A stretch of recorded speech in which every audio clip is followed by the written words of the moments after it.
Coucou, je pense qu'il est temps de parler d'Halloween et des livres d'horreur, de ceux qui nous ont vraiment foutu la trouille. Je me suis franchement bien amusée à faire cette vidéo parce que j'ai replongé dans des bouquins qui sont pour moi mythiques et j'en ai découvert d'autres qui valent franchement le détour. Donc dans la première partie, on fera les livres mythiques, hein, les livres classiques que beaucoup connaissent. Dans la deuxième partie, on parlera de bouquins qui valent vraiment le détour et qui sont autant à la hauteur que les classiques. Vous êtes prêts? On est parti. Alors, comment ne pas commencer cette vidéo avec le maître absolu, Stephen King. Alors pour moi, c'est le maître de l'horreur, c'est lui qui m'a fait découvrir l'horreur. Le bouquin qui m'a fait le plus peur de lui, c'est Cimetière. Je m'en rappelle énormément, j'avais même fait un post dessus et il y a eu beaucoup de réactions pour me dire, comme moi, hein, que les gens avaient vraiment été terrifiés. C'est le bouquin de l'horreur. Sincèrement, vous ne le connaissez pas, allez-y. Moi, le chat qui sort de terre, je m'en rappellerai toute ma vie, sincèrement. Donc voilà, il faut vraiment... Maintenant, il n'y a pas que Cimetière, il en a vraiment fait d'autres. Ici, j'en ai pris 4 qui ont été plus marquants pour moi, mais bien sûr, il y en a vraiment beaucoup. Il y a Salem, qui parle de sorcières, qui a vraiment une ambiance aussi assez affreuse, assez mystérieuse.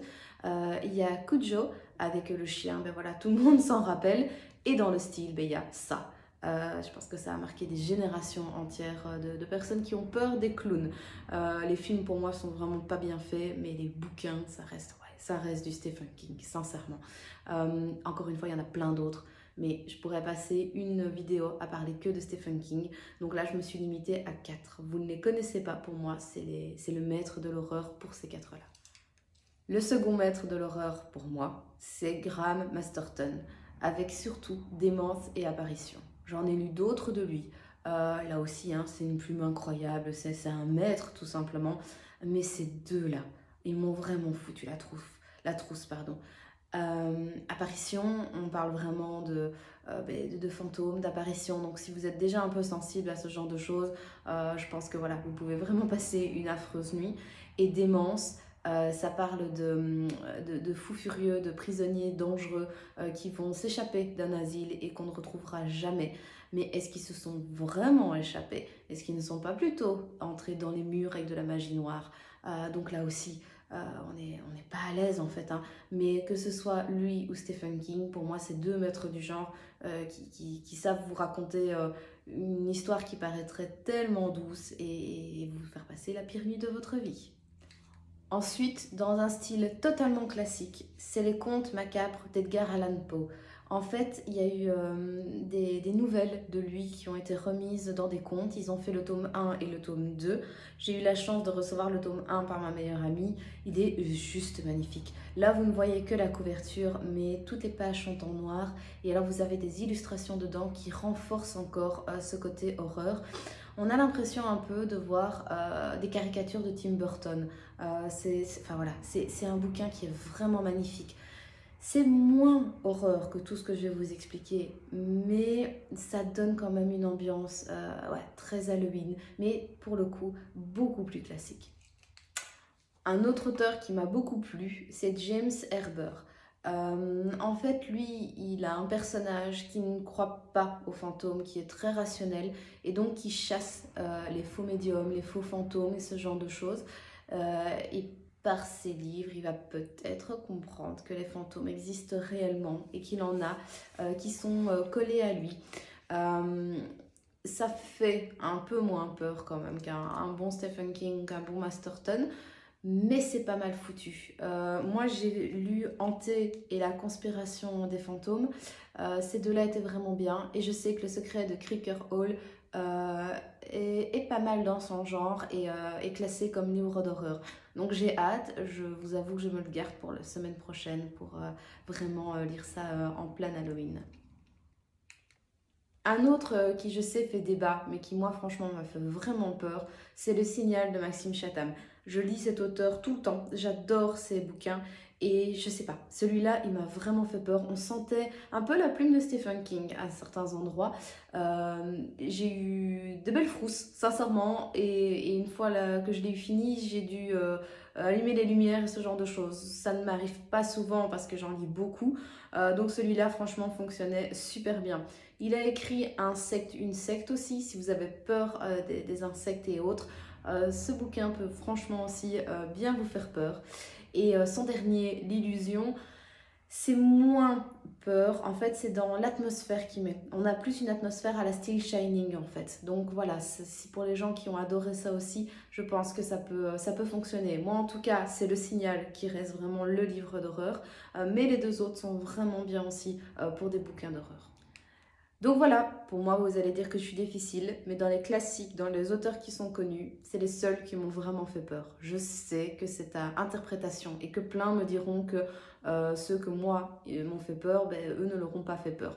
Pas de souci, on peut franchement en parler, il n'y a pas de problème. Maintenant, on arrive à la partie qui est franchement la mieux, c'est la partie 2. Mais des nouveaux auteurs en fait, des auteurs que vous connaissez pas forcément et qui ont écrit franchement des putains de bouquins d'horreur. Allez, on y va.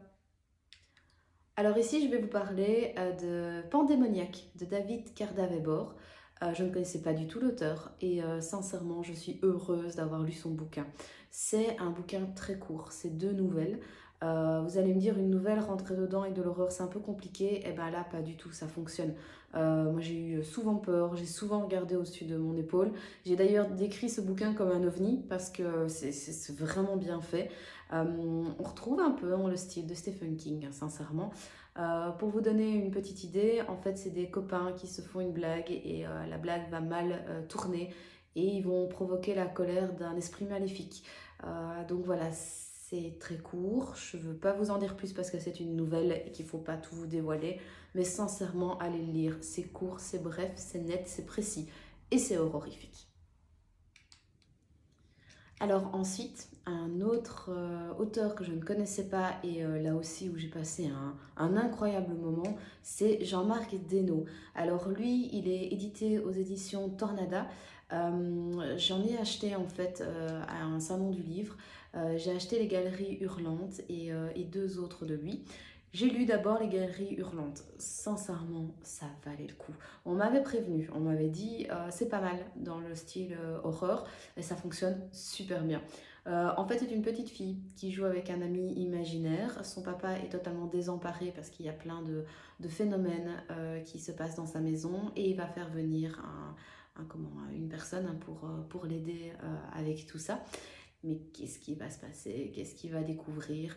Donc voilà, c'est franchement pas mal foutu.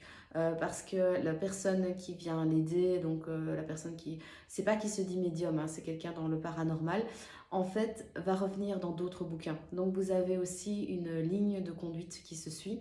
La plume, elle est incroyable. L'ambiance, elle est vraiment là. Moi, je l'ai lu au coin du feu avec une lumière tamisée. Bah, c'était juste parfait. Sincèrement, c'était juste parfait. J'en ferai un post écrit dans très peu de temps. Mais voilà, je voulais vraiment donner mes impressions parce que ce bouquin m'a fortement plu et m'a marqué. Et je vais aussi me plonger avec plaisir dans ces suivants parce que je pense que ça ne fait que monter en puissance en fait avec cet auteur. Un autre auteur que j'ai découvert aussi assez récemment, c'est Paul Clément avec Creuse la mort. J'avais vu passer sur les réseaux sociaux, ça avait l'air vraiment bien, donc j'ai essayé. Ben, je suis pas déçue. Je vois aussi la plume de Stephen King, en tout cas l'univers aussi que Stephen King pouvait créer avec ce bouquin. Ici, on parle de personnes qui se réveillent le matin et qui voient des tombes fraîchement creusées dans leur jardin. Est-ce que ça veut dire quelque chose? Est-ce que ça va présumer de quelque chose de malheureux pour ces gens-là?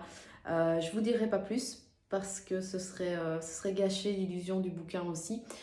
Mais voilà, la plume, elle est super addictive, on est vraiment dedans. Je sais qu'il a écrit d'autres bouquins qui sont plus horrifiques que celui-ci. J'ai malheureusement eu pas le temps de les lire pour cette fois-ci, mais voilà, ça ne va pas tarder. Mais en tout cas, celui-ci m'a vraiment beaucoup plu. C'est vraiment dans l'atmosphère. Vous aurez peur en fait, vous aurez peur de ces tombes qui se creusent, qu'est-ce qui se passe. C'est vraiment l'atmosphère qui est dérangeante et qui est vraiment horreur. Donc voilà, c'est à lire aussi. Un autre auteur, c'est Daryl Delight. J'espère que je le prononce bien, désolée sinon. C'est la famille Nielsen, son premier, enfin en tout cas le premier que moi j'ai lu de lui, où c'est une famille parfaite dans son petit manoir, mais fatalement, les apparences vont être trompeuses. Vous allez avoir une ambiance malsaine, ça fait peur. Franchement, c'est super. Mais pour moi, il a mis encore la barre un cran au-dessus avec la légende de Spielmann. Alors encore une fois, la famille Nielsen, super. Mais la légende de Spielmann, là, c'est vraiment le top pour Halloween. On part en fait d'un massacre de 4 adolescents dans une maison au fond des bois. Et depuis, il y a une rumeur qui hante. Tout le monde connaît le nom Spielmann, mais personne ne sait vraiment son histoire. Voilà, il y a des versions différentes. Et on va un petit peu se plonger dans sa vie, dans toute l'histoire. Il fait franchement peur. Sincèrement, c'est la bonne histoire à raconter au coin du feu, parce que ça part d'une légende, mais vous êtes vraiment dedans. Ce bouquin, il m'a vraiment foutu la frousse, mais c'est digne des plus grands, sincèrement. L'auteur suivant, c'est Oliver Croke. Alors lui, il a écrit une suite de bouquins qui s'appelle Chronique d'une autre réalité, et ici un recueil de nouvelles qui s'appelle Entomophobia. Alors, Chronique d'une autre réalité, on est à la limite de l'horreur. J'ai vraiment hésité à le mettre dedans. Pour moi, on est plus en fait entre X-Files et Black Mirror, si vous connaissez. Voilà, c'est dérangeant, ça fait peur, il y a un petit peu de tout. Donc clairement, si vous vous attendez à quelque chose de purement horreur de A à Z, non. On est entre les deux, mais franchement, c'est une pépite, ces bouquins, ce sont des pépites. Il faut vraiment les lire, c'est court, c'est des petites nouvelles. Et peut-être que ces petites nouvelles vont toutes être attachées une à l'autre. Plus vous avancez dans le bouquin, enfin voilà, plus vous êtes perdu. C'est un truc de fou ce qu'il a fait. Enfin, sincèrement, c'est un truc de fou. Vous devez vraiment le faire. Et son autre bouquin, Entomophobia, ça parle de la phobie des petits insectes, des bébêtes qui sont au-dessus de moi. Sincèrement, c'est génial. Je lui remets une mention particulière, c'est pour la première. Pour vous donner une idée, j'étais en train de lire au coin du feu, comme d'habitude. Hein. J'essaie de me mettre dans l'ambiance à chaque fois de ces bouquins-là. Et il y a une mouche qui est venue se mettre sur mon bras. J'ai gueulé. Sincèrement, j'ai gueulé en pensant que c'était une araignée qui arrivait. Ça vous donne tout de suite le ton du bouquin. C'est aussi des nouvelles, mais c'est génial. Sincèrement, c'est totalement différent de ce que vous connaissez. Il faut le découvrir. Alors ici, je vais vous parler de Sylvain Silvestro. Je ne connaissais absolument pas. Je l'ai découvert via un service presse et je me suis empressée de lire tous ses livres. C'est un truc de fou ce qu'il fait. Ici, je vais vous parler plus spécifiquement du recueil de la folie et de Enquête paranormale 2.0. Le recueil de la folie, ça dit bien ce que ça veut dire, c'est un recueil de nouvelles. Encore une fois, je ne suis pas fan du genre, mais là aussi, cet auteur le réinvente totalement. Chaque nouvelle, franchement, fait peur. Moi, je l'ai lu, mais j'ai des fois été vraiment terrifiée par ces nouvelles. C'est vraiment quelque chose. C'est court, c'est condensé. Voilà, vous voulez un truc qui fait peur, mais qui dure pas 300 pages, ben c'est parfait. C'est parfait, vous lisez une petite nouvelle tous les soirs et vous êtes vraiment dedans. Enquête paranormale 2.0, là c'est une histoire qui aussi n'est pas très longue, qui a un bon format pour moi. Mais qui fait vraiment très peur aussi, avec des jeunes qui vont dans une maison. On est typiquement dans les ambiances d'horreur, mais il le maîtrise franchement à la perfection. J'ai qu'une hâte qu'il sorte son prochain livre.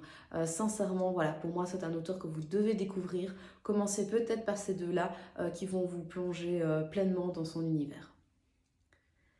Et alors, on finit avec, pour moi, un auteur qui va vraiment aussi se faire connaître dans le monde de l'horreur. C'est Ludovic Metzger. Alors là, de lui, je vais vous parler de deux bouquins. L'enfer vivait ici et La grotte. Il en a écrit un paquet, mais ces deux-là, franchement, c'est affreux. C'est affreux, faut être honnête. Ils font vraiment peur. Je vais commencer par La grotte. Donc La grotte, c'est une nouvelle. Donc c'est un court roman. Mais ça fait peur, c'est incroyable. En fait, on arrive. C'est un peu écrit comme si vous suiviez un journal télévisé avec une découverte en fait d'un homme qui est resté dans le fond d'une grotte et apparemment tous les autres ont été massacrés. Et, euh, et on va avoir la suite. C'est hypnotisant, c'est captivant. Vous allez être en permanence sur le bouquin. Moi, je l'ai lu, mais d'une traite.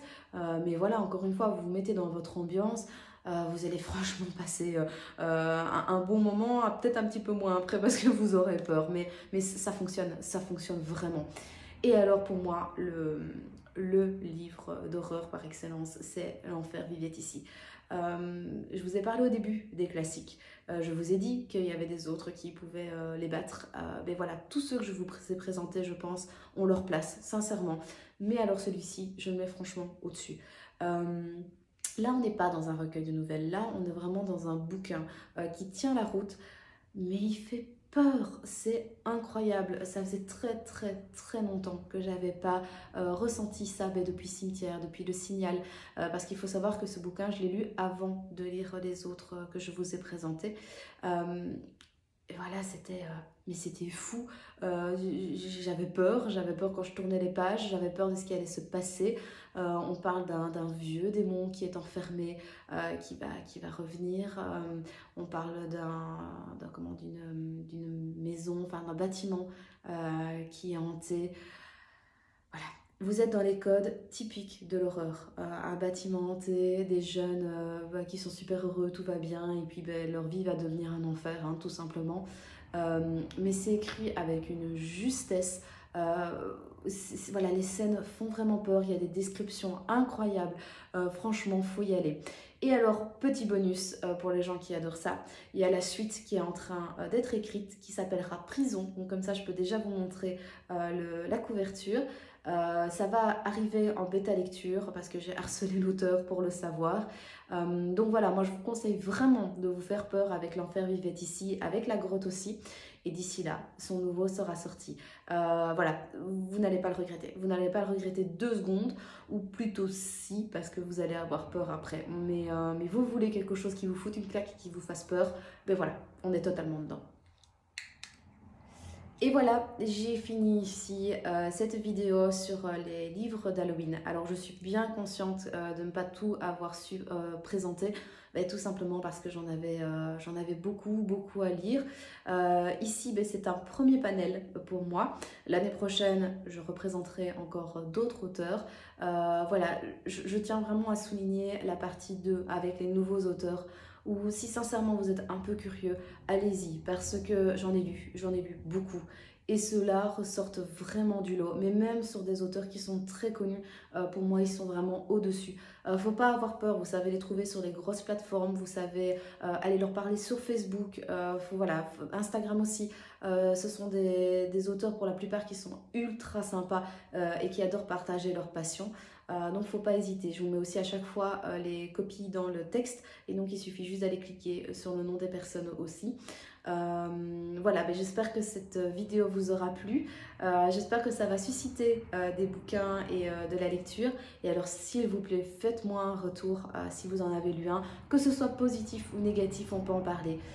Si vous êtes auteur ou lecteur et que vous avez aussi d'autres livres à proposer en horreur, n'hésitez pas, ça me ferait vraiment plaisir de pouvoir en lire d'autres. Donc voilà, et à bientôt pour une future vidéo. Au revoir.